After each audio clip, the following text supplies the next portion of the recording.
Saudara mungkin kaget melihat saya pagi ini saudara membawakan renungan memakai batik, saudaraku yang kasih. Ada satu peristiwa yang menjadi sejarah bagi kita sebentar lagi, karena hari Minggu ini kita akan kembali beribadah secara korporat. Saudara, makanya judul daripada renungan pagi ini saya katakan Back to Corporate Service at Church. Kembali kepada ibadah umum di gedung gereja. Kita bersuka cita, saudara, tapi jangan lupa ada yang penting yang harus kita persiapkan, baik persiapan rohani, persiapan fisik, dan persiapan mental kita para pengerja dan jemaat Tuhan untuk kita bisa kembali ibadah bersama dalam ibadah corporate at church. Saudaraku yang kekasih, saya teringat waktu Yehuda mereka separuh dibawa ke Babel, saudara. Dan perjalanan waktu mereka dibuang di Babel, sebagian besar mereka kembali ke kota mereka masing-masing, dan mereka kembali melaksanakan dan menyelenggarakan ibadah. Tapi tahu nggak saudara, hal yang menarik, mereka adalah orang-orang, Alkitab katakan, orang-orang yang tangkas dan orang-orang yang mahir untuk menyelenggarakan ibadah di rumah Tuhan. Saya tidak katakan saudara adalah orang-orang yang dibuang waktu pada saat kita mengalami yang namanya COVID-19 selama 4 bulan ini di rumah. Saya tidak berkata demikian.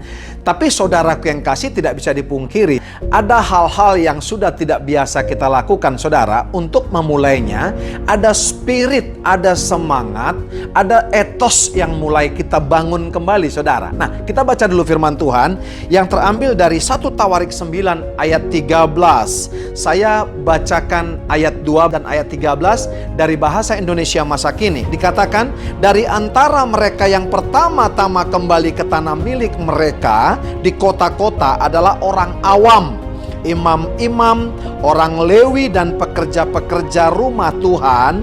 Para imam yang menjadi kepala keluarga yang dikatakan ayat 13-nya, semuanya ada 1760 orang. Mereka mahir, ada kata mahir, ya, melakukan segala macam pekerjaan di rumah Tuhan. Nah, saudara, terjemahan barunya dikatakan, saudara, 1760 orang, orang-orang tangkas untuk menyelenggarakan ibadah di rumah Allah. Nah, saudara, ini bicara tentang semangat kembali.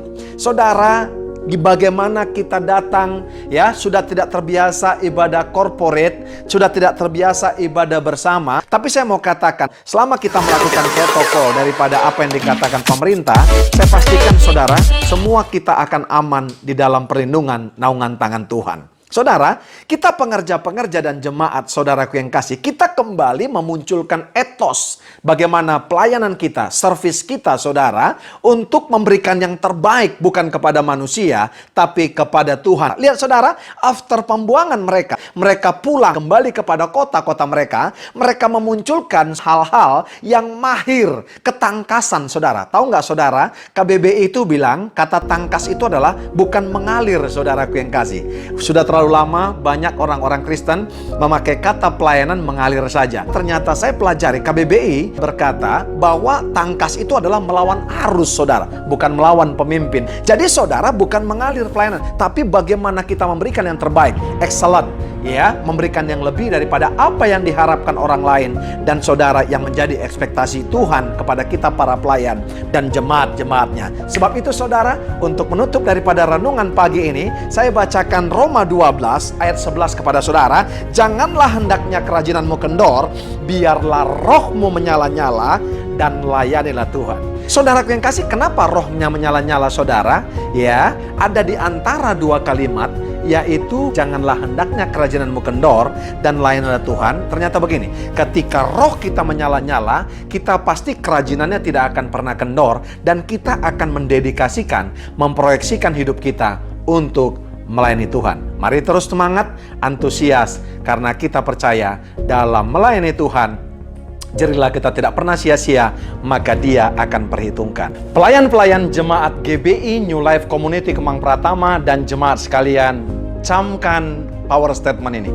Melayani adalah kehormatan, bukan beban. God bless you all.